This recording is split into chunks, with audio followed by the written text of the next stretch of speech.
الحمدللہ الحمدللہ وکفا والصلاة والسلام علی عبادہ الذین اصطفیٰ خصوصاً علی افضلہم وخاتم النبیین محمد الامین وعلی آلہ واصحابہ اجمعین.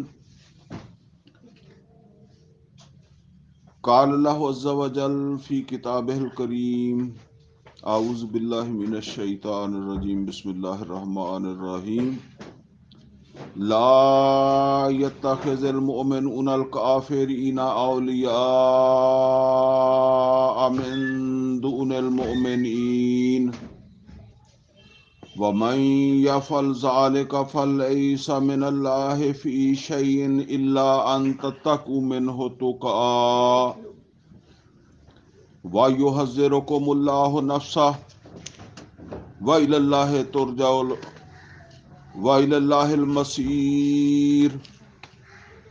قُلْ إِن تُخْفُوا مَا فِي صُدُورِكُمْ أَوْ تُبْدُوهُ يَعْلَمْهُ اللَّهُ وَيَعْلَمُ مَا فِي السَّمَاوَاتِ وَمَا فِي الْأَرْضِ وَاللَّهُ عَلَى كُلِّ شَيْءٍ قَدِيرٌ. يَوْمَ تَجِدُ كُلُّ نَفْسٍ مَا عَمِلَتْ مِنْ خَيْرٍ مُحْضَرًا وَمَا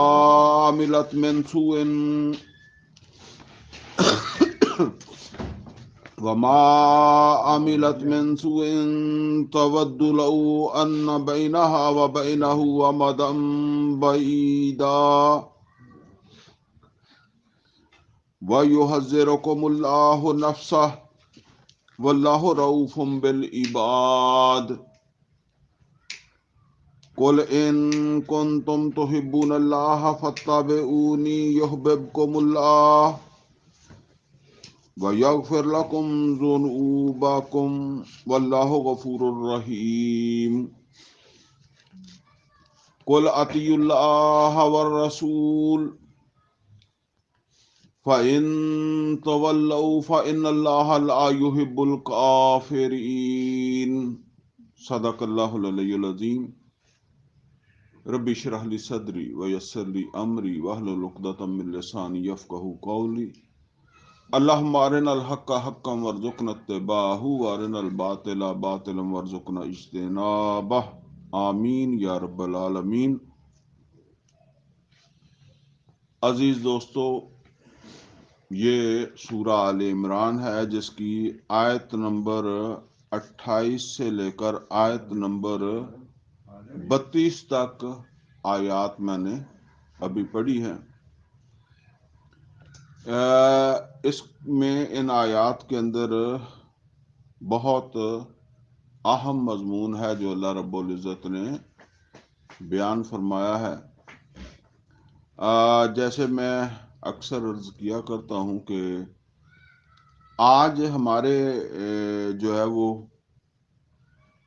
اس درس کے اندر جو ہے وہ دو چیزیں خاص طور پر جو ہے وہ اہمیت کی حامل ہیں یا موضوع سمجھ لیں. ایک تو اصل کے اندر جو ہے وہ ہمارا پچھلا ہی قرضہ کہہ لیں وہ ہے، اور وہ ہے قرآن حکیم کی اہمیت کے حوالے سے، اور دوسرا ہے سچی محبت رسول صلی اللہ علیہ وسلم، اس کا حاصل، یا آپ اس طرح کہہ لیں کہ اللہ تعالیٰ کے ساتھ جو ہے وہ سچی محبت جو ہے اس کا تقاضا. یہ دو چیزیں انشاءاللہ یہاں نمایاں طور پر بیان ہوں گی. باقی پھر یہ آیات میں جو بھی اللہ تعالیٰ کی طرف سے رہنمائی بیان فرمائی گئی ہے اس کو تو ہم سمجھ لیں گے.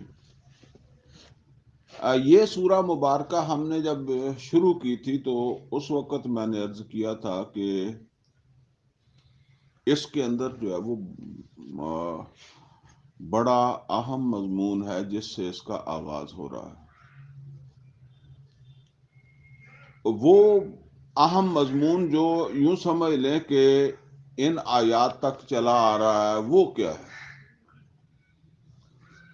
اس میں پہلی چیز تو یہ ہے کہ اللہ تعالی نے اپنا تعارف کروایا ہے، اللہ تعالیٰ نے اپنی پہچان کروائی ہے کہ میں تمہارا معبود اور مالک ہوں،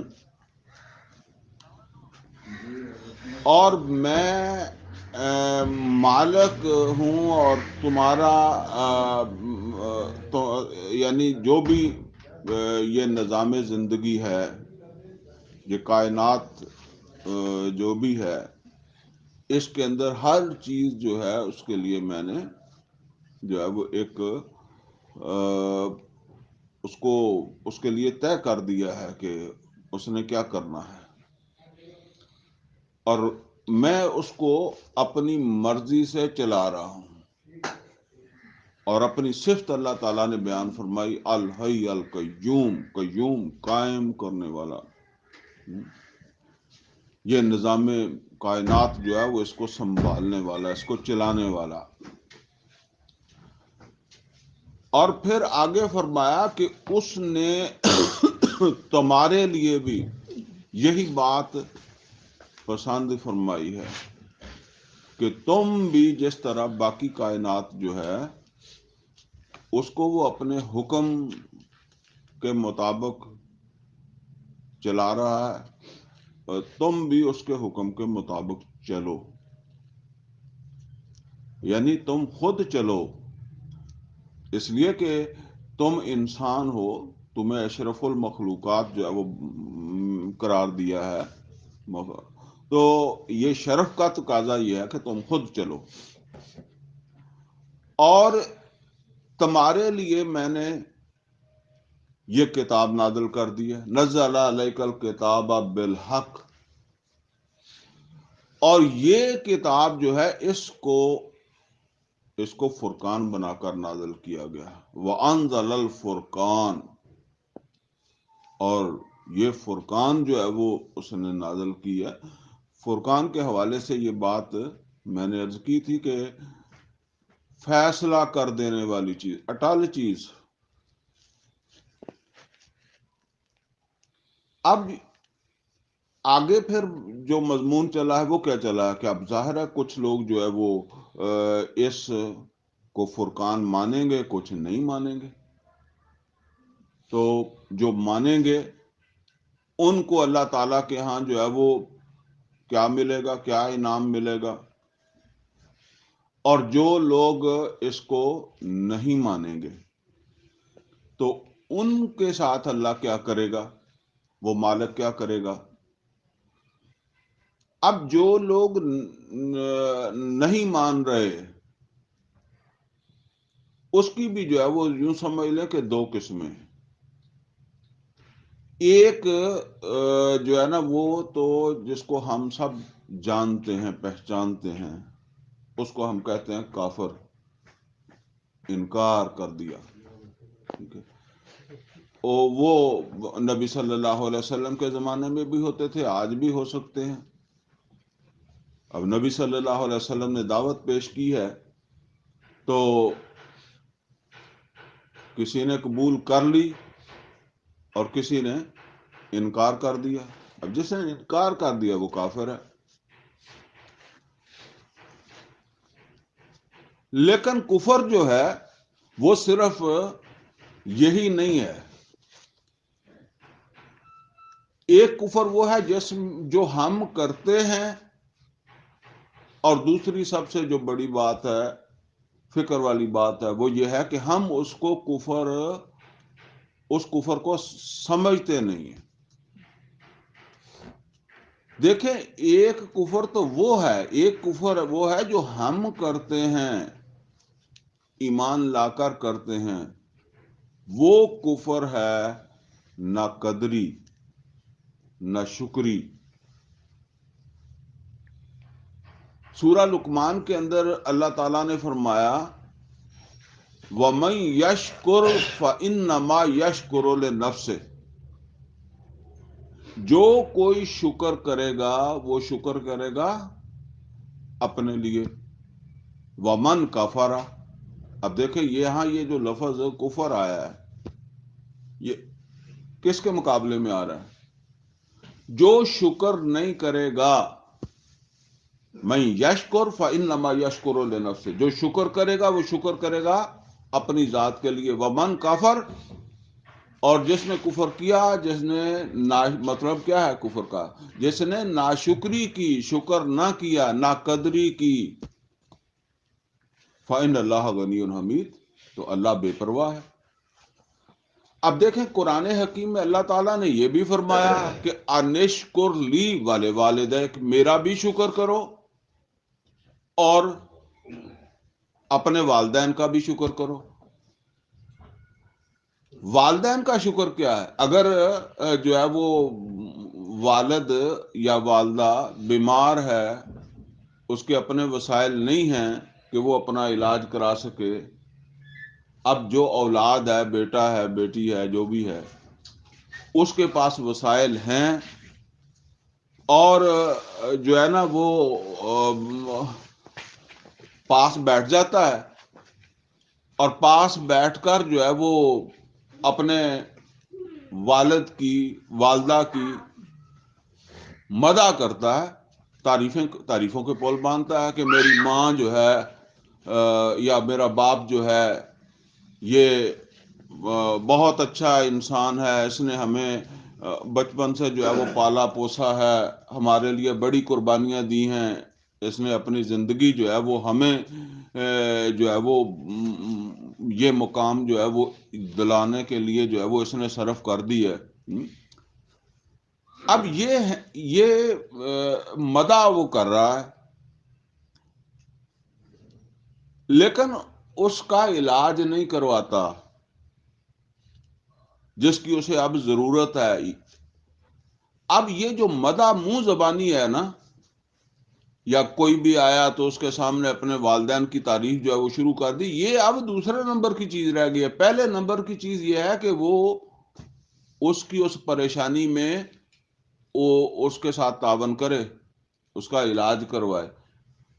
اب اگر وہ پاس بیٹھا ہے اور اس طرح مدح کرتا ہے تو کیا آپ کہیں گے کہ اس نے والدین کا شکر ادا کر دیا جو اللہ تعالیٰ نے فرمایا انشکر لی والے والدیک؟ نہیں۔ اسی طرح سمجھ لیں کہ اللہ تعالیٰ کا شکر جو ہے وہ صرف یہ نہیں ہے کہ اللہ تعالیٰ کی حمد و ثنا جو ہے وہ کر لی جائے، یا قرآن حکیم جو اللہ تعالیٰ کی جو ہے وہ بہت بڑی نعمت ہے، اس کا شکر یہ نہیں ہے کہ بس یہ مان لیا جائے جی یہ بڑا عظیم کلام ہے، جس طرح ہم جہاں بیٹھتے ہیں نا تو اس طرح کی باتیں شروع کر دیتے ہیں، یہ جی اللہ کا کلام ہے، اس کی تو کیا بات ہے، یہ جو ہے نا یہ لوح محفوظ سے آیا ہے، فرشتہ لے کر آیا ہے، اور اس طرح جو بھی مطلب یہ ہے کہ، یا پھر یہ کہ اس کو جو ہے وہ چوما چاٹا جائے، اس کو جو ہے وہ قیمتی سے قیمتی جو ہے وہ غلاف کے اندر، کپڑے کے اندر جو ہے وہ لپیٹ کر جو ہے وہ رکھا جائے، یا پھر یہ ہے کہ جس وقت کوئی بیٹی کی شادی کرے تو وہ بیٹی جو ہے اس کے اوپر جو ہے وہ اس قرآن کا سایہ جو ہے وہ کیا جائے، تو جو ہے نا وہ یہ عمل جو ہے یہ ہم جو عام معاشرے کے اندر کرتے ہیں یہ اس کا حق نہیں ہے۔ اسی طریقے سے جو ہے وہ جو ہے نا وہ جب فوت ہو جاتا ہے تو اس وقت اب چاہتا ہے کہ جی قبر کے اندر قرآن ہی رکھ دیا جائے، وہ تو خیر نہیں چاہتا، اس نے کیا چاہنا، اس نے چاہنا ہوتا تو زندگی میں چاہتا نا، اب پیچھے والے چاہتے ہیں نا، آپ نے دیکھا ہوگا کتنی کوشش کرتے ہیں کفن پر کلمہ لکھ دو، کچھ یہ کر دو، کچھ وہ کر دو۔ اب یہ نہیں ہے، اصل کے اندر کیا ہے کہ یہ قرآن الہادی جو ہے نا اس کا احسان ہے، اس کی مہربانی ہے، وہ اس کا رافت و رحمت کا تقاضا یہ ہے کہ اس نے تمہیں نقصان سے بچانے کے لیے جو اس نے اپنا فیصلہ ہے، جو فرقان ہے وہ تمہیں عطا کر دی ہے، اپنے آپ کو اس پر پرکھ لو۔ یہ بتائے گی کہ تم فیل ہو رہے ہو یا تم پاس ہو رہے ہو، تم ناکام ہو رہے ہو تم کامیاب ہو رہے ہو۔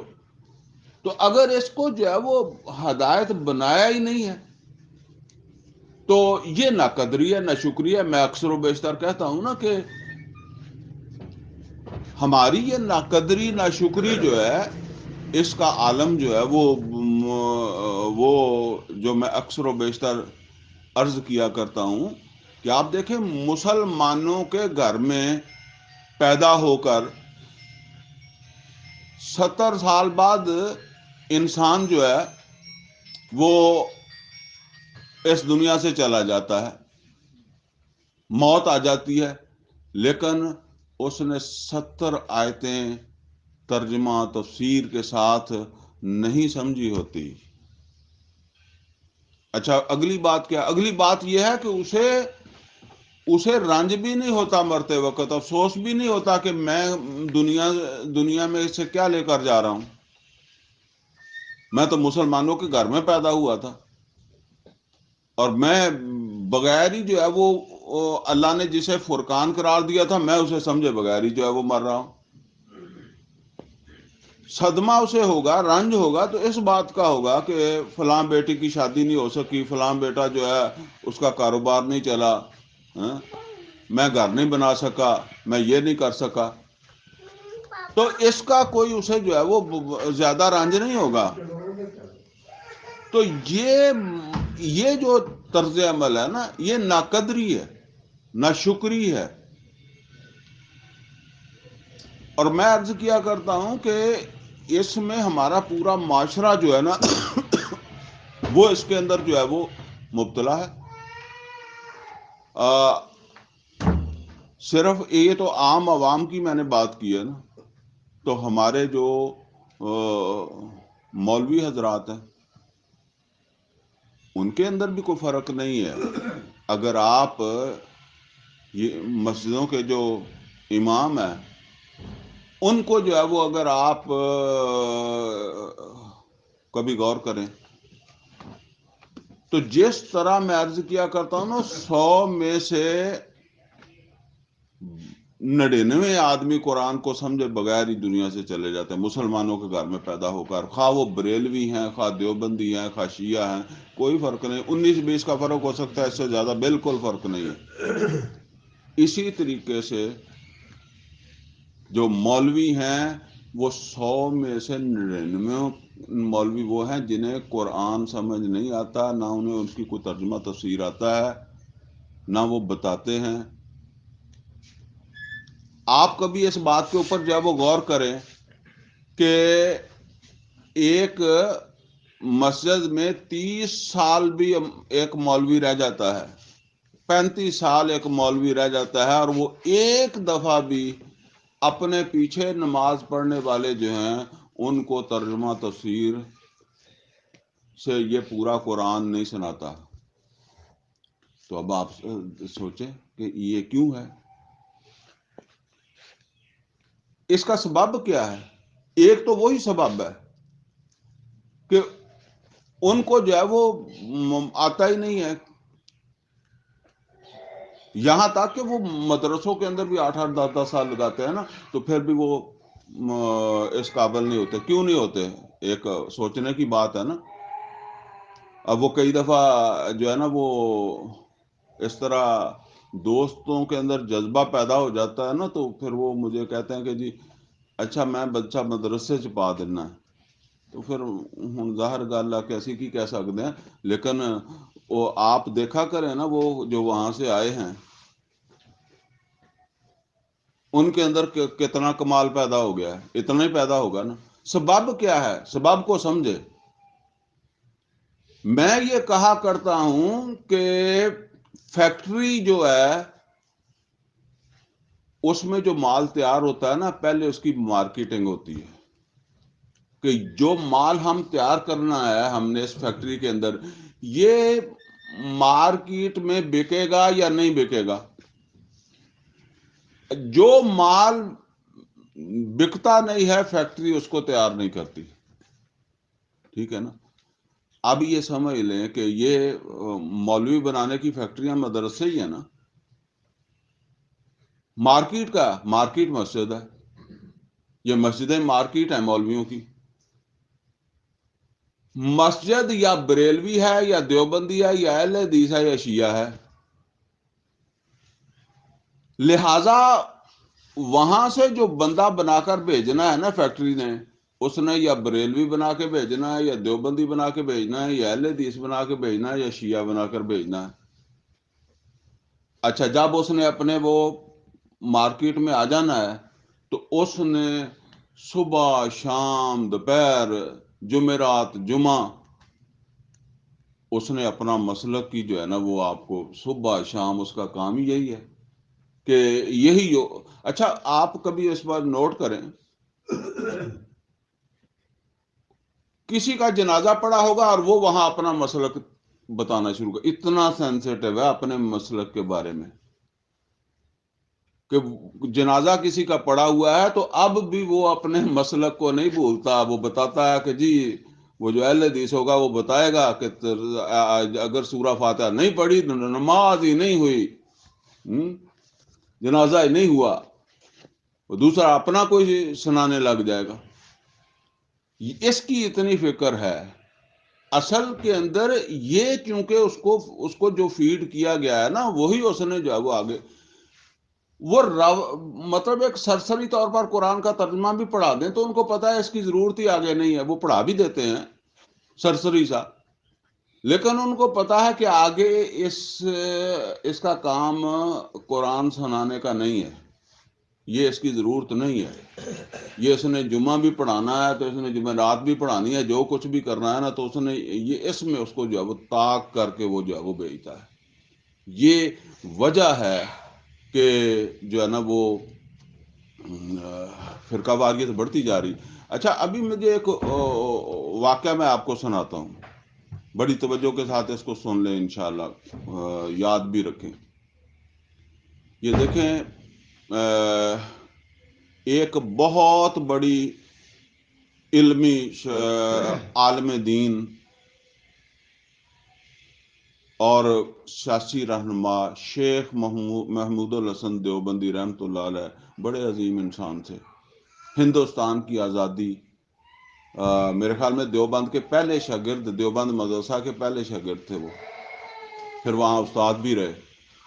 پھر انہوں نے جو ہے وہ شیخ الہند کا تو ان کو جو ہے وہ لقب ملا، خطاب ملا، اور انہوں نے ہندوستان کی آزادی کے لیے بڑی جدوجہد کی. ایک تحریک جو ہے وہ ہندوستان کی آزادی کے حوالے سے چلی تھی، ریشمی رمال تحریک. اب تو خیر ہم اس کو بھول چکے ہیں. تو وہ تحریک ناکام ہو گئی تھی ہندوستان کی آزادی کے لیے، وہ چلانے والے تھے. بہرحال پھر وہ اسی جرم میں گرفتار ہو گئے. انگریز نے گرفتار کر کے ان کو جو ہے وہ مالٹا ایک جزیرہ ہے جس کے اندر ان کو جو ہے وہ جلا وطن کر کے مطلب ان کو وہاں جیسے بہادر شاہ ظفر کو رنگون بھیجا تھا نا، اس طرح اس کو جو ہے وہ بھیجا مالٹا میں. اور وہاں پھر وہ قید کے اندر جو ہے نا رہے، اور وہاں ان کو ہو گئی ٹی بی. اور ان کے ساتھ ہی پھر ان کو تو سزا ہوئی تھی نا، تو جہاں تک مجھے یاد پڑتا ہے پھر ان کے ساتھ حسین احمد مدنی رحمۃ اللہ علیہ یہ والنٹیئرلی گئے تھے ان کی خدمت کے لیے کہ میں ان کی خدمت کروں گا. شیخ الہند کی، وہ محمود الحسن دیوبندی کی، یعنی انہوں نے ایسے ہی قید کاٹی، ان کی خدمت کی. اتنے بڑے عالم کی خدمت بھی پھر اس سے کوئی لیول کا عالم ہی کرے گا نا، وہی اس کا بٹ مین بنانا. اچھا اب وہاں ان کو ٹی بی ہو گئی، اور ٹی بی جو تھی وہ بھی اس زمانے میں ایسی بیماری تھی جس کو ٹی بی کا پتہ لگ جاتا تھا نا تو وہ کہتے تھے یہ تو بیچارہ مر گیا. جس طرح ابھی کینسر کا بھی علاج ہو رہا ہے، لیکن یہ تھوڑا پہلے کینسر کے بارے میں کینسر ہو گیا مر گیا. تو ٹی بی تھرڈ سٹیج کی جب ہوگی تو انگریز جو تھا اس نے یہ سوچا کہ یہ تو مر جائے گا تو خام خواہ یہ اس کا الزام کیا لینا، چلو اس کو آزاد کر دو. اس نے آزادی دے دی. تو بہت وہ بیمار تھے، لاغر تھے، تو وہ آئے تو ایک اجتماع تھا علماء کا، علماء دیوبند کا، تو جہاں پھر انہوں نے جو ہے نا وہ ان کو لایا گیا، بہرحال وہاں انہوں نے اپنی گفتگو کے اندر جو ہے نا وہ جو بات کہی وہ ہے اصل میں نے آپ کو سنانے والا۔ انہوں نے کہا کہ میں نے قید کی تنہائیوں کے اندر جتنا بھی غور کیا ہے اس بات کے اوپر کہ مسلمان زوال میں کیوں ہیں، تو مجھے دو وجوہات سمجھ آئی ہیں۔ ایک مسلمانوں کی قرآن سے دوری، دوسرا مسلمانوں کی فرقہ پرستی، یہ گروہوں کے اندر، فرقوں کے اندر، یہ بریلوی، دیوبندی، اہل حدیث، شیعہ، اس کے اندر جو ہے وہ غیر ضروری طور پر جو ہے وہ بہت زیادہ اس کے اندر جو ہے وہ انوالو۔ تو انہوں نے کہا کہ میں وہاں سے یہ فیصلہ کر کے آیا ہوں کہ اگر اللہ نے مجھے جو بھی زندگی دی، جو بھی وقت دیا، تو میں باقی زندگی جو ہے قرآن کو عام کرنے اور فرقہ واریت کو ختم کرنے کے میں صرف کر دوں گا، اس کے خلاف جہاد کروں گا۔ بہرحال یہ ریکارڈ پہ موجود ہے، ایسا نہیں ہے کہ یہ آپ سمجھو کہ سنی سنائی گال کر دیتی، نہیں، یہ اس کو مانیں گے۔ لیکن بدقسمتی یہ ہے کہ ان کے پھر پیچھے والے وہ تو پھر فوت ہو گئے نا، جو ان کو تو ٹائم نہیں ملا، اور ان کے پیچھے والوں نے بھی اس بات کا دھیان نہیں کیا۔ اور ان کا کہنا کیا تھا؟ انہوں نے کہا کہ اس کے لیے عوامی درس قرآن ہونے چاہیے۔ عوامی درس قرآن کا کیا مطلب ہے؟ جس کو عوام سمجھ سکے، عوام کو سمجھ آئے کہ بات قرآن کیا کہتا ہے۔ قرآن ھدی للناس ہے، یہ صرف علماء کے لیے ہدایت نہیں ہے۔ دیکھیں، ایک درس قرآن ہے علماء کا، ٹھیک، وہ بھی غلط نہیں ہے، ٹھیک ہے، بڑے بڑے علماء درس قرآن دیتے ہیں، وہ ایسے علمی انداز میں دیتے ہیں کہ عام آدمی انہوں نے پلے نہیں گل پہ کی گل ہے، کی مطلب ہے، ٹھیک ہے، وہ اپنی تفسیریں لکھیں، اپنے وہ کریں، لیکن مطلب ایک عوامی درس قرآن جو عام لوگوں کو جو ہے وہ سمجھ آئے، عام لوگوں تک قرآن کا پیغام جو ہے وہ پہنچے۔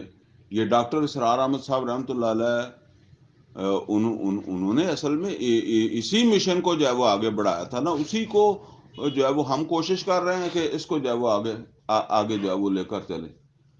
یہ ہے جی اصل کے اندر آپ دیکھیں کہ مسجد ہے، مدرسہ ہے،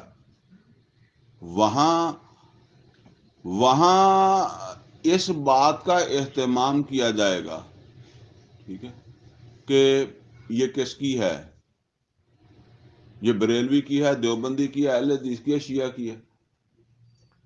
لیکن آپ ذرا کبھی غور کریں، کبھی کسی آدمی نے کریانے کی دکان بنائی ہو تو اس نے کبھی لکھا کہ یہ بریلوی کریانہ، دیوبندی کریانہ؟ کیوں نہیں لکھتا؟ شیعہ ہسپتال بنایا ہو کسی شیعہ نے تو اس نے اس کے اوپر لکھ دیا ہو شیعہ ہسپتال، کبھی نہیں لکھے گا۔ ایک ٹیچر، اس نے مجھے جو ہے وہ کہا کہ آپ جو ہے وہ بڑا اچھا درس قرآن دیتے ہیں، تو میں چاہتا ہوں کہ آپ کبھی کبھی نا میرے سکول میں درس دے دیا کریں۔ تو وہاں اصل میں تو وہ اپنی ایک پروموشن کے لیے ہی چاہتا تھا کہ لوگ کہیں جی یہاں اس سکول میں دین کا بھی خیال رکھا جاتا ہے نا، اصل تو اس کا اپنا بزنس تھا۔ تو مجھے ساتھ کہنے لگا کہ آپ جو ہے نا وہ کسی جو ہے نا وہ کوئی وہاں پہچان نہ رکھیں۔ میں نے کہا جی پہچان تو خود بخود ہی ہو جائے گی، تو اس میں کیا مطلب کیا ہے کہ اگر پہچان ہو جائے گی تو لوگ سمجھیں گے اچھا یہ فلاں جماعت کا درس قرآن ہے، تو وہ بچہ نہیں بھیجیں گے، وہ کہیں گے جی ہم تو اس جماعت کے ویسے خلاف ہیں، ہم بچہ یہاں کیوں بھیجیں؟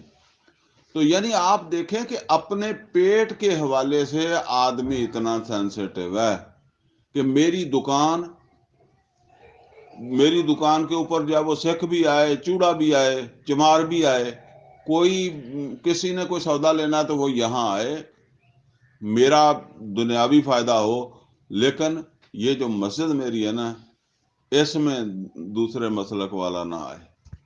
یہ ہے اصل کے اندر، یعنی یہ اسباب ہیں جو مطلب ایک حقیقت ہے.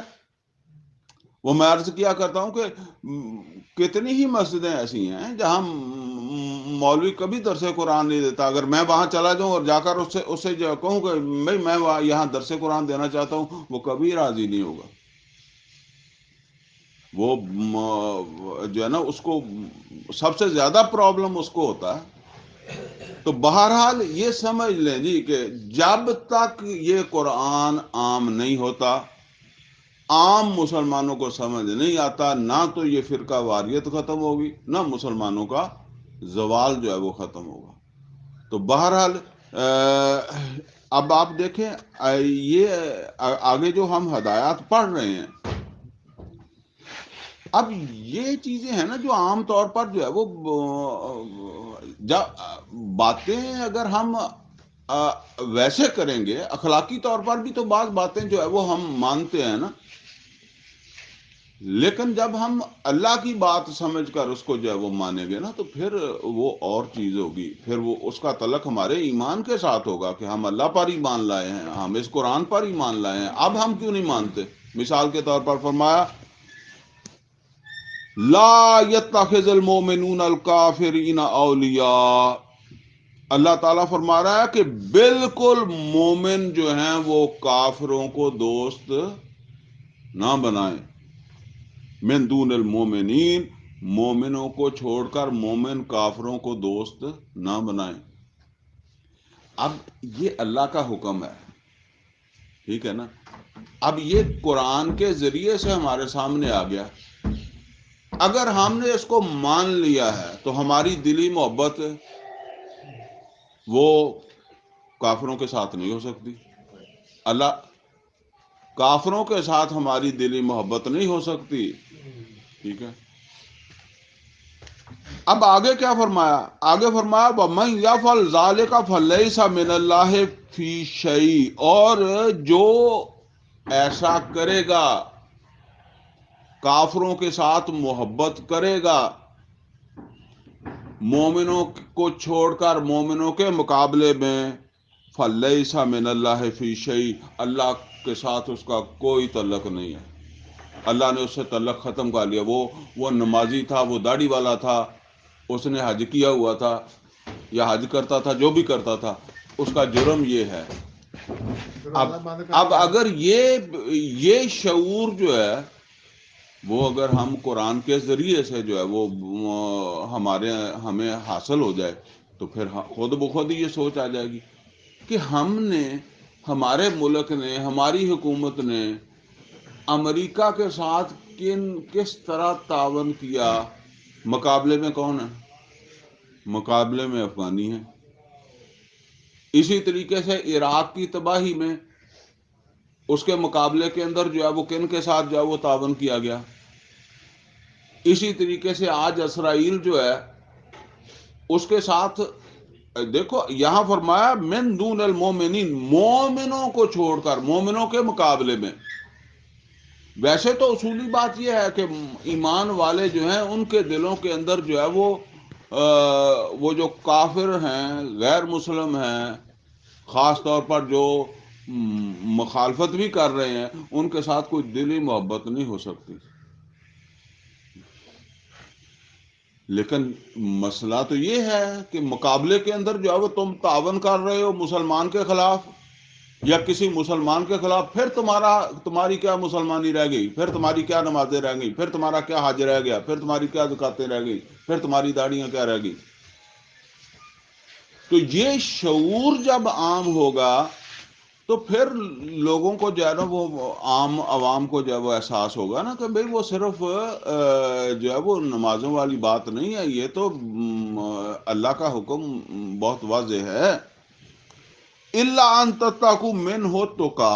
اب فرمایا سوائے اس کے کہ تمہیں کوئی تحفظ درکار تھا. یعنی بعض اوقات ہم اپنے تحفظ کے لیے کسی غیر مسلم جو ہے اس کے ساتھ جو ہے وہ کوئی اس طرح کا رویہ اپنانا پڑتا ہے. اچھا اس میں بھی یہی ہے کہ وہ دلی نہیں ہونا چاہیے. میں اس کی ایک مثال دے دوں. ہندوستان ہے، ہندوستان میں اب مسلمانوں کا تو ملک نہیں ہے، اکثریت غیر مسلموں کی ہے. کسی محلے کے اندر کوئی مسلمان جو ہے وہ رہتا ہے، اس کے دائیں بائیں غیر مسلم ہے یا کسی جگہ پر، اب اس کو وہاں سے نکلنا بھی ممکن نہیں ہے. تو اب وہ جو ہے وہ کچھ رویہ ظاہری طور پر جو ہے وہ ایسا اپنا سکتا ہے، لیکن دلی طور پر وہ بھی نہیں اپنا سکتا. اچھا یہ استثناء ہے. استثناء جو ہوتا ہے نا وہ ہوتا ہے کسی کے لیے، جیسے ہم کہتے ہیں کوئی 100 دے چوں ایک دا مسئلہ ہوئے گا. یہ سب کا نہیں کہ ہر بندہ ہی جو ہے وہ سمجھ لے کہ جی بس یہ میرے لیے ہے. تو وہ تو ہوتا ہے استثنائی بات اور کمزور لوگوں کے لیے، اس لیے کہ سارے لوگ جو ہے وہ ایک جیسی ہمت کے مالک نہیں ہوتے. ٹھیک ہے نا.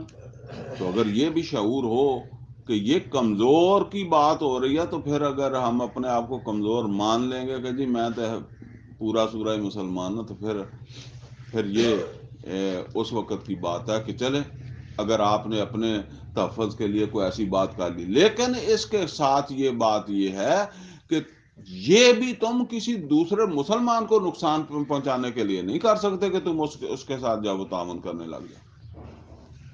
وَيُحَذِّرُكُمُ اللَّهُ نَفْسَهُ، تو فرمایا کہ اللہ تعالیٰ تمہیں اپنی ذات سے ڈراتا ہے کہ تم وہ غیر مسلم کافر اس سے کیوں ڈرتے ہو، تم اللہ سے ڈرو. یعنی اگرچہ ایک استثناء تم کو دے دیا ہے، لیکن اس کے باوجود اللہ تعالیٰ کہتا ہے کہ ان سے ڈرنے کی ضرورت نہیں، تم مجھ سے ڈرو. وَيُحَذِّرُكُمُ اللَّهُ نَفْسَهُ وَإِلَى اللَّهِ الْمَصِيرُ، اور اللہ ہی کی طرف جو ہے وہ تم نے لوٹ آنا ہے. کل اے نبی صلی اللہ علیہ وسلم کہہ دیں ان تخفوا ما فی صدورکم او تبدوہ یعلمہ اللہ، اگر تم چھپاؤ گے جو تمہارے دلوں میں ہے، سینوں میں ہے، او تبدوہ یا ظاہر کر دو گے، یعلمہ اللہ، اللہ کو وہ معلوم ہے. یعنی بعض اوقات یہ ہے کہ حقیقی خطرہ نہیں تھا، کوئی ایسی بات نہیں تھی، تم نے خامخوائی جو ہے وہ ان کے ساتھ جو ہے وہ محبت بنا لی، دوستی بنا لی. ٹھیک ہے نا. تو لیکن دنیا کو کیا کہا؟ دنیا کو کہا ہے مجھے نقصان کا ڈر تھا، مجھے خطرہ تھا، میرا تحفظ درکار تھا، میں نے تو اپنے تحفظ کے لیے ایسا کیا ہے. تو فرمایا کہ یہ تم نے دنیا کو تو چھپا لیا نا. مثال کے طور پر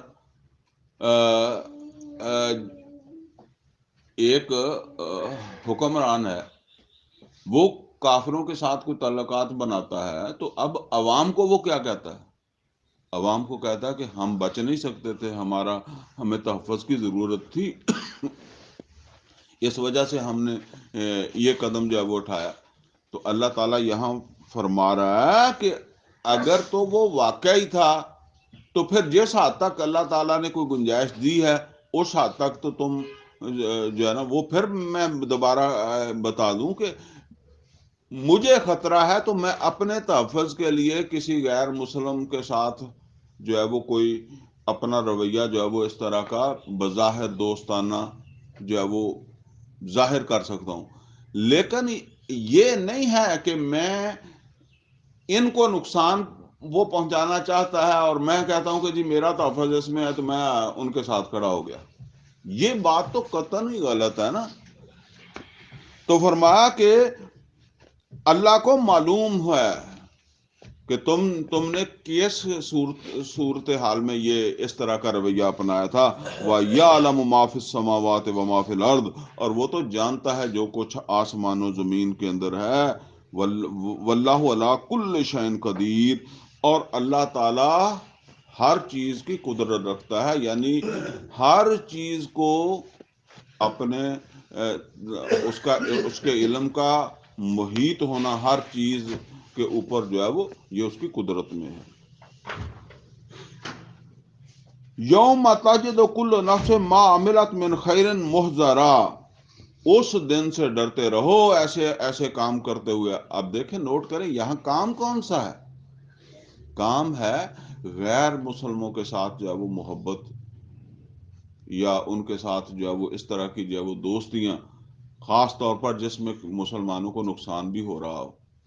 تو فرمایا یوم تجد کل نفس ما عملت من خیر محضرا، یاد رکھو وہ دن، اس دن کو جس دن ہر نفس، ہر کوئی جو ہے وہ دیکھ لے گا جو بھی اس نے عمل کیا تھا، موجود اپنے کیے عمل کو موجود پائے گا. خواہ وہ جو ہے وہ ما عملت من خیر محضرا، جو بھی اس نے نیکی کی تھی، جو بھی خیر کا کام کیا تھا وہ اس کو موجود پائے گا. وما عملت من سوء، اور جو بھی اس نے برائی کی تھی اس کو بھی موجود پائے گا.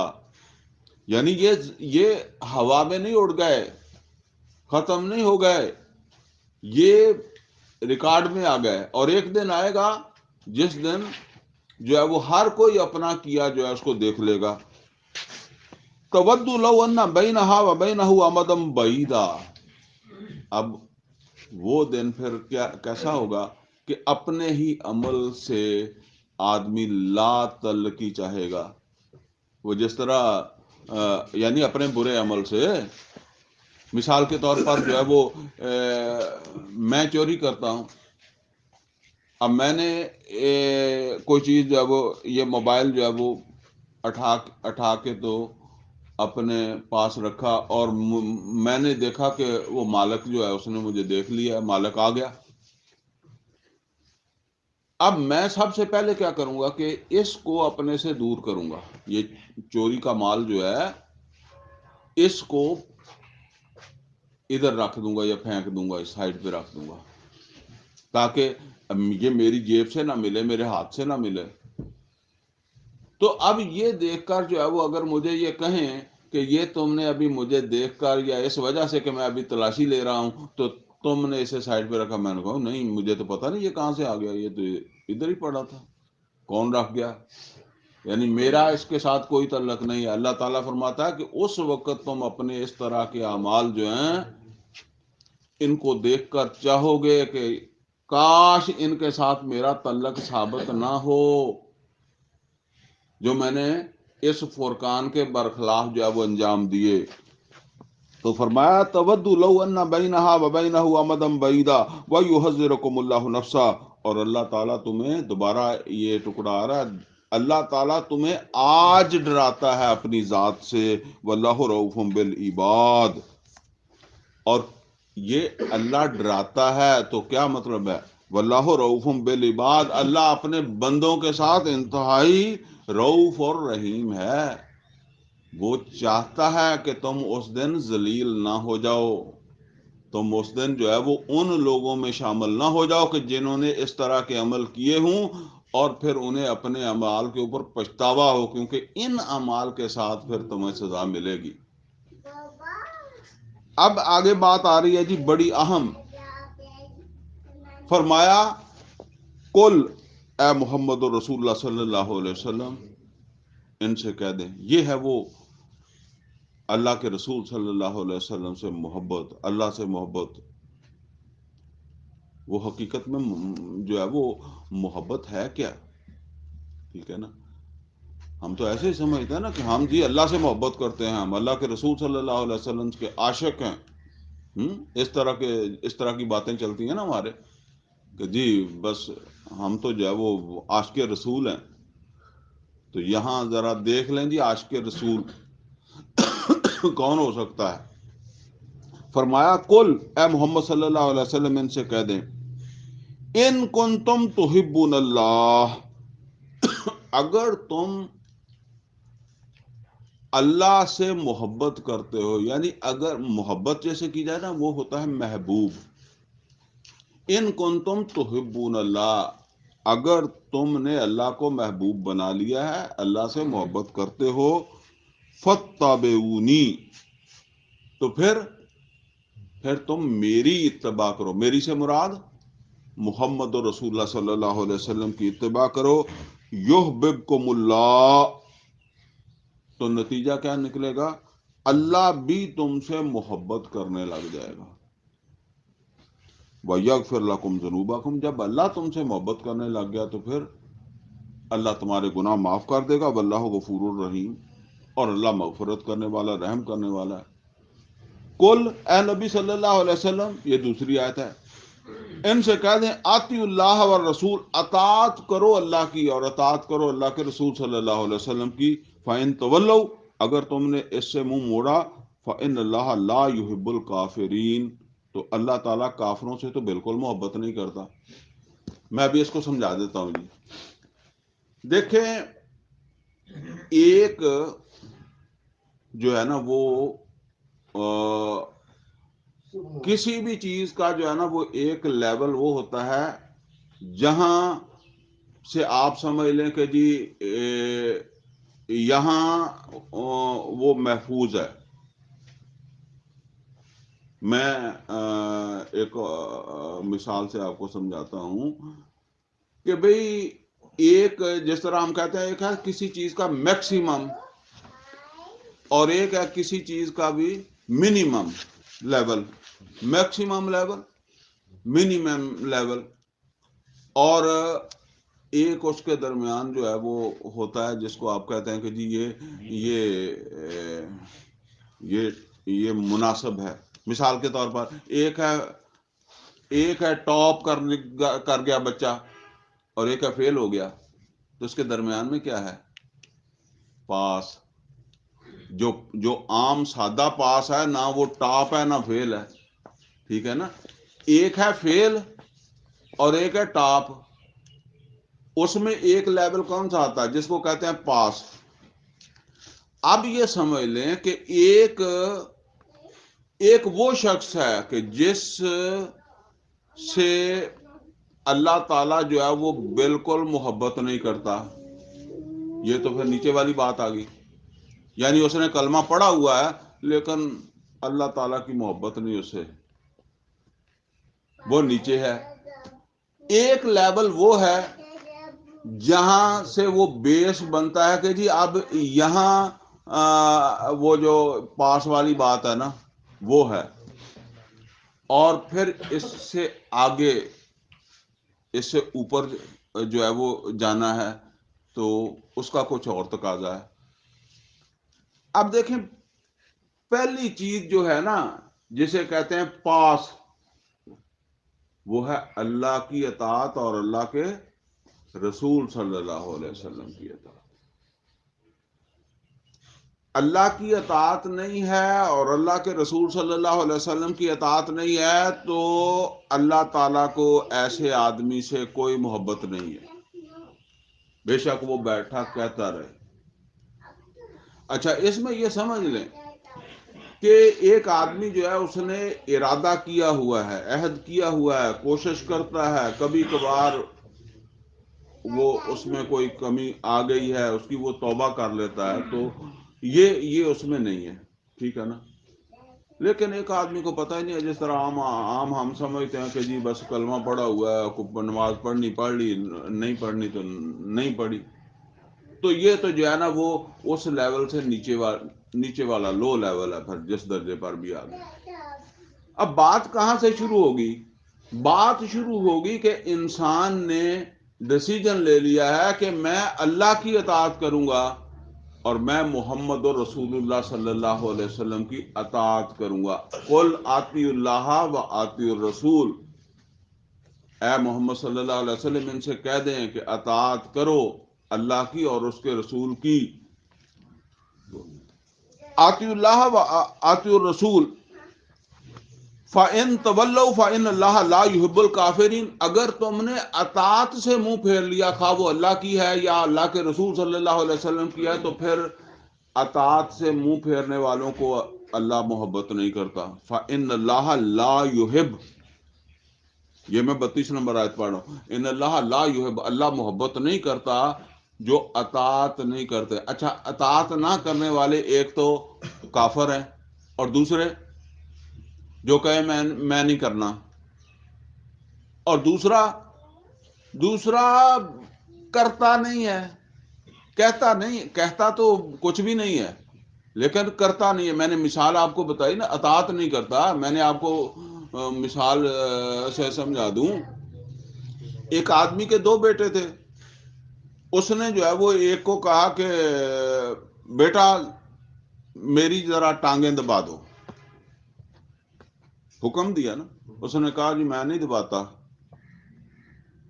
میں نہیں کر سکتا. اس کو کیا کہتے ہیں؟ انکار. یہ کفر. اس نے انکار کر دیا. دوسرا جو ہے اس نے دوسرے سے کہا کہ بھئی اس نے تو انکار کر دیا. اس نے آ کر ٹانگیں بھی نہیں دبائی اور کچھ منہ سے بولا ہی نہیں, بات سن لی. تو اس کا کیا مطلب؟ نتیجہ دونوں کا ایک ہے کہ نہیں؟ تو ہم نے اذان سن لی, نماز نہیں پڑھنے گئے تو نہیں مانی اللہ کی. زبان سے تو نہیں کہا کہ نہیں مانتے, بات تو وہی ہے. اسی طریقے سے جو ہے وہ اور اللہ تعالیٰ کی نافرمانی, اللہ کے رسول کی نافرمانی, حکم تھا کرو نہیں کیا جانتے بوجھتے. تو یہ بات تو وہی کفر والی ہے. یعنی جس نے کہا میں نہیں کرتا اور جس نے کیا نہیں, زبان سے تو اس نے انکار نہیں کیا لیکن عملاً اس نے بھی نہیں جو ہے وہ کیا. تو پہلے تو اپنے آپ کو اس جگہ پر لانے کی کوشش کرو کہ تم اللہ کی بھی ہر بات مانو, اللہ کے رسول کی بھی ہر بات مانو. یہاں سے بات شروع ہوگی. اب اس سے تم نے اوپر اٹھنا ہے. اور اوپر کہاں اٹھنا ہے؟ اللہ کا محبوب بننا ہے. تو اللہ کا محبوب بننے کے لیے محمد رسول اللہ صلی اللہ علیہ وسلم کی اتباع کرو. یہاں تک اطاعت کی بات تھی نا. اطاعت ہے حکم کی, اللہ کے رسول کا حکم, اللہ کا حکم. ٹھیک ہے نا. یہاں نوٹ کر لیں, یہ حکم بعض اوقات جو ہے نا وہ محسوس حکم بھی ہو رہا ہوتا ہے لیکن وہ حکم نہیں ہوتا, اجازت ہوتی ہے. جس طرح میں وہ عرض کیا کرتا ہوں نا کہ سورہ جمعہ کے اندر ہے نا, وَإِذَا قُضِيَتِ الصَّلَاةُ فَانتَشِرُوا فِي الْأَرْضِ وَابْتَغُوا مِنْ فَضْلِ اللَّهِ, کہ جس وقت نماز جو ہے وہ مکمل کر لو تو پھر زمین کے اوپر جو ہے وہ پھیل جاؤ. تو اب کوئی آدمی جو ہے وہ گھر میں جا کر سونا چاہتا ہے تو پھر کیا کرے؟ یا مسجد میں بیٹھنا چاہتا ہے تو وہ کیا کرے؟ نکل جائے. تو یعنی یہ اجازت ہے, جو بس نماز ختم ہو گئی اب جانا چاہتا ہے چلا جائے. تو لہذا بعض کوئی اس طرح کی بات تو ہو سکتی ہے کہ کوئی اختلاف ہو سکتا ہے کہ کوئی بندہ کہتا ہے کہ یہ جی حکم ہے اور کوئی دوسرا کہتا ہے نہیں یہ اجازت ہے. ٹھیک ہے نا.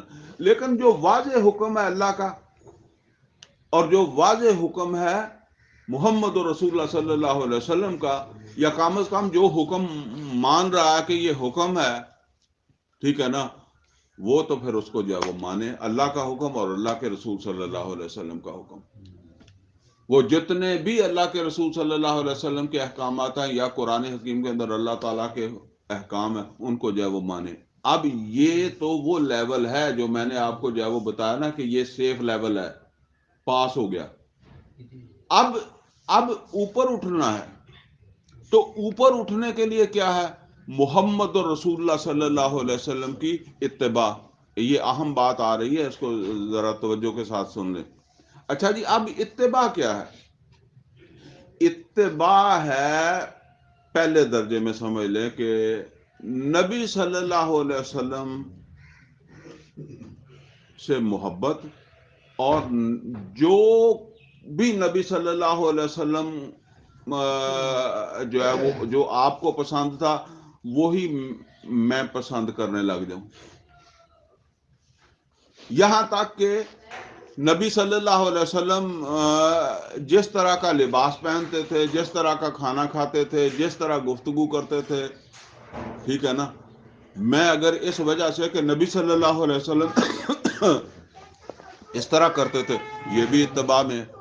میں اس کی آپ کو ایک مثال دے دوں. وہ دیکھیں جس سے آپ محبت کرتے ہیں نا تو آپ اس بات کا لحاظ کرتے ہیں کہ اس کو کیا پسند ہے, کیا اس کو پسند نہیں ہے. تو میں وہ ہے تو لطیفے والی بات اصلی ہے لیکن لطیفہ ہی سمجھ لیں. میری شادی ہوئی نا تو میری بیوی نے جو ہے وہ مجھے کہا کہ اس طرح بال جو ہے وہ اس طرح بال نہ بنایا کرو. کوئی خاص سٹائل تھا میرا, یہ اچھا نہیں لگتا. میں نے زندگی میں کبھی نہیں اس طرح بنائے, میں نے ادھر ہی اس کو چینج کر دیا. مطلب دیکھیں نا, اب کوئی آدمی یہ ہے, اگر محمد اور رسول اللہ صلی اللہ علیہ وسلم سے محبت ہے تو پھر جس طرح محمد اور رسول اللہ صلی اللہ علیہ وسلم جو ہے وہ جو لباس پہنتے تھے, جو بھی آپ کا گفتگو کا طریقہ تھا, نشست و برخاست تھی, آپ کر لیں. اچھا, دوسری بات کیا ہے؟ دوسری بات یہ ہے کہ نبی صلی اللہ علیہ وسلم کے چشم ابرو کو سمجھنا. یہاں آپ نے یہ نہیں کہنا کہ نبی صلی اللہ علیہ وسلم کا حکم تھا, نہیں ہے. مثال کے طور پر ایک صحابی ہے, انہوں نے مکان بنایا, نبی صلی اللہ علیہ وسلم پاس سے گزرے, نبی صلی اللہ علیہ وسلم نے فرمایا کہ یہ مکان تو کیا کر رہا ہے؟ اس نے کہا جی میں گھر بنا رہا ہوں. تو یہ روشن دان کیوں رکھا ہے؟ انہوں نے کہا جی ہوا کے لیے. تو نبی صلی اللہ علیہ وسلم نے کہا کہ اگر یہ تو اس نیت سے رکھتا تو زیادہ بہتر تھا کہ اس میں اذان کی آواز آ جائے گی, ہوا نے تو خود ہی آ جانا تھا. اچھا, اب دیکھیں نبی صلی اللہ علیہ وسلم نے اسے نہیں کہا کہ مکان گرا دو, وہ چلا, نبی صلی اللہ علیہ وسلم گزر گئے, اس نے مکان گرا دیا. پھر نبی صلی اللہ علیہ وسلم آئے تو آپ صلی اللہ علیہ وسلم نے پوچھا کہ وہ مکان تو تیرا کیوں گر گیا؟ اس نے کہا جی وہ آپ کو ناپسند تھا. اسی طرح وہ واقعہ عمر فاروق رضی اللہ تعالیٰ, یہ اب یہاں حکم نہیں ہے, ٹھیک ہے نا, یہ صرف محمد اور رسول اللہ صلی اللہ علیہ وسلم کی پسند ناپسند والی بات ہے. اور وہ بھی پسند ناپسند کوئی زبان سے نہیں, آپ نے اس کا جب وہ اظہار اس طرح جب وہ کیا کہ مجھے یہ بالکل پسند نہیں ہے, اس طرح کی بات نہیں. اسی طرح وہ واقعہ عمر فاروق رضی اللہ تعالیٰ عنہ تورات کے اوراق جو ہے وہ لے کر جو ہے وہ پڑھ رہے تھے مسجد کے اندر جو ہے وہ نا, بلکہ نبی صلی اللہ علیہ وسلم کو سنانے لگ گئے. تو نبی صلی اللہ علیہ وسلم کا چہرہ جو تھا نا, اس کے اوپر جس طرح آپ کو کوئی چیز پسند نہیں ہوتی تو چہرے کے اوپر اس طرح کے آثار جو ہے وہ ظاہر ہونے لگے. دوسرے صحابی پاس بیٹھے ہیں, عمر فاروق رضی اللہ تعالیٰ عنہ کی نظر تو جو ہے وہ اوراق پر ہے. دوسرے صحابی کہہ رہے ہیں کہ عمر تو دیکھتا نہیں کہ نبی صلی اللہ علیہ وسلم کے چہرے کے اوپر جو ہے وہ کتنی ناراضگی ہے؟ تو عمر فاروق رضی اللہ تعالیٰ عنہ نے جس سارا اٹھایا تو چہرہ مبارک دیکھا تو فوراً وہ اوراق جو ہے وہ بند کر دیے, اور نبی صلی اللہ علیہ وسلم بار بار کہنے لگے رضیت باللہ ربن و بالاسلام دینن و بمحمد الرسولہ. بار بار آپ نے جو وہ ریپیٹ کیا, یعنی کوئی نبی صلی اللہ علیہ وسلم نے منع نہیں کیا, لیکن آپ نے صرف وہ جسے کہتے ہیں نا چشم ابرو کو سمجھنا. اچھا, یہ اس سے بھی آگے کی ابھی بات ہے. اس سے آگے کی بات کیا ہے, اس کو ذرا دھیان سے سمجھے, چونکہ یہ چیزیں ہم سمجھتے نہیں ہیں. اس سے آگے کی چیز یہ ہے کہ نبی صلی اللہ علیہ وسلم نے جو زندگی گزاری ہے, آپ نے وحی کے نزول کے بعد دنیا کمانے کے لیے کوئی کام نہیں کیا, کوئی تجارت نہیں کی, کوئی دیہڑی نہیں کی, کوئی بکریاں نہیں چرائیں, ٹھیک ہے نا. یہ آپ نے تجارت کی, آپ نے بکریاں چرائیں, جو کچھ بھی کیا وہ کب کیا؟ جب وحی نازل نہیں ہوئی تھی. وحی نازل ہونے کے بعد آپ صلی اللہ علیہ وسلم نے کوئی جو ہے نا وہ اس طرح کا کام نہیں کیا. اب کوئی باہمت آدمی اٹھے تو کہے کہ اللہ کے رسول صلی اللہ علیہ وسلم نے, اچھا اس کے مقابلے میں کیا ہوا کہ آپ نے بھوک کاٹی, آپ کے لباس کے اوپر جو ہے وہ پیوند لگ گئے, ٹھیک ہے نا, آپ کے چولہے میں گھاس اگ گئی, یہ سارے واقعات ہیں نا. اچھا, اب یہ کیوں اگی گھاس چولہے میں, کیوں وہ لباس کو پیوند لگے, کیوں فاقے کاٹے؟ یہ بات کروں تو بڑی لمبی چلی جائے گی. کیوں فاقے کاٹے؟ آپ صلی اللہ علیہ وسلم کو اللہ تعالیٰ نے جو ذمہ داری دی تھی نا دین کو غالب کرنے کی، دیکھیں نبی صلی اللہ علیہ وسلم نے ایک جدوجہد کی اور اس جدوجہد کے نتیجے میں دین کو سربلند کیا، اسلام کو غالب کیا، اور وہ جب وہ جو نظام قائم ہوا اس کے اندر نماز بھی قائم ہو گئی، روزہ بھی قائم ہو گیا، حج بھی ہونے لگا، اسلام کا معاشرتی نظام بھی قائم، اسلام کا معاشی نظام بھی قائم، اسلام کا سیاسی نظام بھی قائم ہو گیا، ٹھیک ہے نا؟ یہ اس میں وہ وقت لگایا ہے نا، وہ جو آپ نے تجارت نہیں کی، آپ نے بکریاں نہیں چلائی، آپ نے دہاڑی نہیں کی، تو کیا آپ گھر میں سوئے رہتے تھے؟ نہیں، وہ اس کا مطلب یہ ہے کہ اس کی جگہ جو آپ نے کیا وہ یہ تھا۔ اچھا، اسی طرح عمر فاروق رضی اللہ تعالیٰ عنہ، ابو بکر صدیق رضی اللہ تعالیٰ عنہ کے حالات بھی ہوئے نا۔ اب یہ ساری ہے نا اتباع کی فیلڈ ہے۔ اللہ کے رسول صلی اللہ علیہ وسلم نے حکم نہیں دیا کہ تم بھی جو ہے وہ بالکل کمانا بند نہ کرو، بند کر دو، تمہارے گھروں میں بھی چولہے میں بھی آگ اگنی چاہیے، ٹھیک ہے نا؟ لیکن ایک رستہ ہے کہ اگر تمہیں اللہ کے رسول سے محبت ہے، اللہ سے محبت ہے، تو پھر آپ اتباع کرو محمد رسول اللہ صلی اللہ علیہ وسلم کی۔ اپنی زندگیوں کا مقصد جو ہے اس دین کو سربلند کرنا بنا لو، اور ظاہر ہے اس کے لیے تمہیں اپنی صلاحیتیں بھی لگانی پڑیں گی، پھر اس کے لیے تمہیں اپنے وسائل بھی لگانے پڑیں گے، اس کے لیے تمہیں اپنا وقت بھی لگانا پڑے گا۔ ظاہر ہے وہ تمہاری صلاحیتیں، وہ تمہارا وقت جب یہاں لگے گا تو وہ گھاٹا کس کو جائے گا؟ تمہاری بیوی کو جائے گا، تمہارے بچوں کو جائے گا، ٹھیک ہے نا؟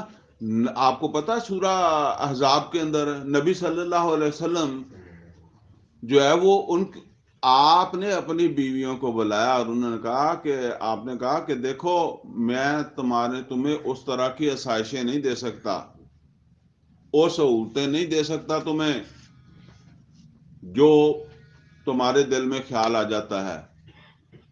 اگر تم میرے ساتھ رہ سکتی ہو تو ایسے ہی رہ سکتی ہو، اور اگر نہیں رہ سکتی تو میں تم کو طلاق دے دیتا ہوں، لڑائی جھگڑے کی تو بات ہی کوئی نہیں ہے، تم کسی اچھی جگہ شادی کر لو جس کے پاس دولت ہو۔ میں یہ نہیں کر سکتا کہ میں جو ہے وہ جا کر پھر تجارت کا مال لے کر شام چلا جاؤں، میرا کام ہے، ٹھیک ہے نا؟ اس کی وجہ سے آدمی جو ہے وہ پیچھے رہ جائے۔ یہ ہے محمد رسول اللہ صلی اللہ علیہ وسلم کی اتباع۔ اور میں آپ کو بتا دوں کہ نبی صلی اللہ علیہ وسلم نے بات وہاں تک پہنچا دیا کہ بندے دا پتر اتوں تک نہیں پہنچ سکتا، ٹھیک ہے نا؟ بس کوشش ہے جتنا بھی ہو جائے، ٹھیک ہے نا؟ جتنا بھی، یعنی وہ محمد اور رسول اللہ صلی اللہ علیہ وسلم نے وہاں تک پہنچا دیا ہے کہ وہاں تک پہنچ ہی نہیں سکتا۔ تو جو درجات ہیں نا وہ بننے ہیں اتباع محمد صلی اللہ علیہ وسلم سے۔ وہ صرف یہ نہیں ہے کہ وہ میں نے باتیں آپ کو ساری بتا دی ہیں کہ تسی کدو کھا کے سمجھا کہ جی رسول اللہ صلی اللہ علیہ وسلم دی اتباع کر لیا کیونکہ اللہ کے رسول کدو کھاتے تھے، اور میں نے جو ہے وہ یہ پرانی قمیض پہن کر جو ہے وہ اللہ کے رسول صلی اللہ علیہ وسلم کی اتباع کر لی ہے۔ وہ کیا مقاصد تھے جن کی وجہ سے پھر آپ نے جو ہے وہ یہ سب کچھ جو ہے وہ برداشت کیا، یہ سب کچھ جو ہے وہ جھیلا؟ تو اس مقصد کو سامنے رکھ کر اللہ کے رسول صلی اللہ علیہ وسلم کی طرح اس کو جو ہے وہ اہمیت، اس مقصد کو جو ہے وہ اہمیت دینا، اس کے لیے اپنی صلاحیتیں، اپنے وسائل اس کے لیے جو ہے وہ لگانا، اور پھر جتنا بھی کوئی آدمی جو ہے وہ کر لے گا اتنا اس کو اللہ تعالیٰ کے ہاں اس کا درجہ جو ہے وہ اونچا ہوگا جنت کے اندر، ٹھیک ہے؟ لیکن یہ بات کہاں سے شروع ہوگی؟ آتی اللہ و آتی الرسول، اطاعت کرو اللہ کی اور اللہ کے رسول کی۔ نماز تو پڑھتا نہیں ہے، روزہ رکھتا نہیں ہے، حلال کھاتا نہیں ہے، سچ بولتا نہیں ہے، تو اللہ کے رسول کا عاشق ہے، جھوٹ ہے، ٹھیک ہے نا؟ تو پہلے تو اطاعت ہے اللہ کی، اللہ کے رسول صلی اللہ علیہ وسلم کی، یہاں سے تو بات شروع ہوگی کسی درجے کے اندر. تو اب دیکھیں صحابہ کرام رضوان اللہ علیہم اجمعین کے اندر بھی تو درجے ہیں نا. ایک وہ ہے جن کو عشرہ مبشرہ کہہ دیا گیا، تو عام صحابی بھی، سارے صحابی جو نہیں تھے وہ اس طرح نہیں تھے کہ ان کے چولوں میں گھاس اگتی تھی، ٹھیک ہے نا. لیکن کچھ وہ تھے کہ جن کی پھر جو وہ اتباع میں زیادہ آگے چلے گئے. لیکن وہ جو جن کے نہیں اگتی تھی وہ بھی ایسے نہیں تھے کہ وہ اس میں کوئی حصہ ہی نہیں لیتے تھے، ان کی کوئی پارٹیسپیشن نہیں تھی. ٹھیک ہے، اپنی دنیا بھی ان کی ساتھ چلتی تھی، لیکن یہ ہے کہ اس کو بھی اہمیت تھی. لیکن اطاعت تو اس کے اندر لازمی تھی نا، اطاعت کے بعد ہی بات شروع ہوتی تھی نا. ایک آدمی وہ ہے جو بیٹھا ہوا انتظار کر رہا ہے کہ محمد رسول اللہ صلی اللہ علیہ وسلم کوئی حکم دے تو میں سب سے پہلے حاضر ہو جاؤں گا. ایک آدمی جا کر اپنے کھیت میں لگ گیا کہ اچھا جب بلائیں گے آ جاؤں گے، تو ٹھیک ہے، اس میں وہ جب اس کو بلاوا گیا تو وہ بھی آ گیا، ٹھیک ہے نا. تو یہ وہ تو ہے کم سے کم کہ اس کو پھر بلاوا پہنچایا، تو پھر نہیں آیا تو پھر تو وہ کافروں والی بات ہو گئی ہے، ٹھیک ہے نا. تو ایک اذان کی آواز آ گئی ہے، پھر نہیں گیا نماز پڑھنے، ٹھیک ہے نا. تو ایک وہ ہے کہ جو رات کو اٹھ کر جائے وہ تہجد بھی پڑھے گا. تو بھائی یہ چیزیں ہیں جو فرق ڈالیں گی. تو فرمایا اس کو ان کو دونوں آیتوں کو دوبارہ پڑھ لیں. قل ان کنتم تحبون اللہ، اے نبی صلی اللہ علیہ وسلم ان سے کہہ دیں کہ اگر تم اللہ سے محبت کرتے ہو، فاتبعونی، تو میری اتباع کرو، یحببکم اللہ، میری اتباع کرو گے تو اللہ تمہیں اپنا محبوب بنا لے گا. وَيَغْفِرْ لَكُمْ ذُنُوبَكُمْ، اللہ تمہارے گناہ معاف کر دے گا. واللہ غفور الرحیم، اور اللہ مغفرت کرنے والا، رحم کرنے والا ہے. اور اگلی بات کیا ہے؟ کل آتی اللہ واتی رسول، ان سے کہیں کہ ایدوں تھلے نہ چلے جائیو کہ تسی اللہ دی اطاعت یا اللہ کے رسول صلی اللہ علیہ وسلم کی اطاعت جو ہے اس سے نیچے چلے جاؤ. اس لیے کہ فَإِن تَوَلَّوْا، اگر تم نے اس سے منہ پھیرا، اطاعت یعنی میں نے وہ مثال دی نا کہ ایک آدمی تو انتظار میں ہے کہ اللہ کے رسول صلی اللہ علیہ وسلم کو ضرورت ہو تو میں حاضر ہو جاؤں، اور ایک آدمی وہ ہے وہ کہتا ہے کہ جی ضرورت ہوگی تو سد لین گے، میں گھر پہ ہاں، میں اپنے کھیت وچ کام کردا. اب یہ آگے ہے جو کہہ رہا ہے کہ میں اتنے بوئے دے کول ہی بہنا کہ اللہ کے رسول صلی اللہ علیہ وسلم کو جب ضرورت ہوگی تو میں فوراً حاضر ہو جاؤں گا. اب اس کو چلی گئی ہے بلاوا، بھئی حل چھڈ کے آ جاؤ، کھیت چھوڑ کے آ جاؤ. اب اس کو تو حکم چلا گیا، اب کیوں نہیں جاتا؟ اب نہیں گیا تو یہ تو کفر ہے، ٹھیک ہے نا. تو فرمایا ایسا نہ ہو جائے کہ تم جو ہے وہ اللہ اور اس کے رسول کے حکم سے بھی منہ پھیرنے لگ جاؤ. فَإِن تَوَلَّوْا فَإِنَّ اللَّهَ لَا يُحِبُّ الْكَافِرِينَ، پھر تم کہو کہ اللہ ہمارا محبوب ہے، محمد صلی اللہ علیہ وسلم ہمارے محبوب ہیں، اللہ ایسے لوگوں سے محبت نہیں کرتا. اللہ تعالیٰ سے دعا ہے کہ اللہ ہمیں قرآن کا فہم عطا فرمائے، عمل کی توفیق عطا فرمائے. اقول قولی ھذا واستغفرہ لی ولکم ولسائر المسلمین والمسلمات.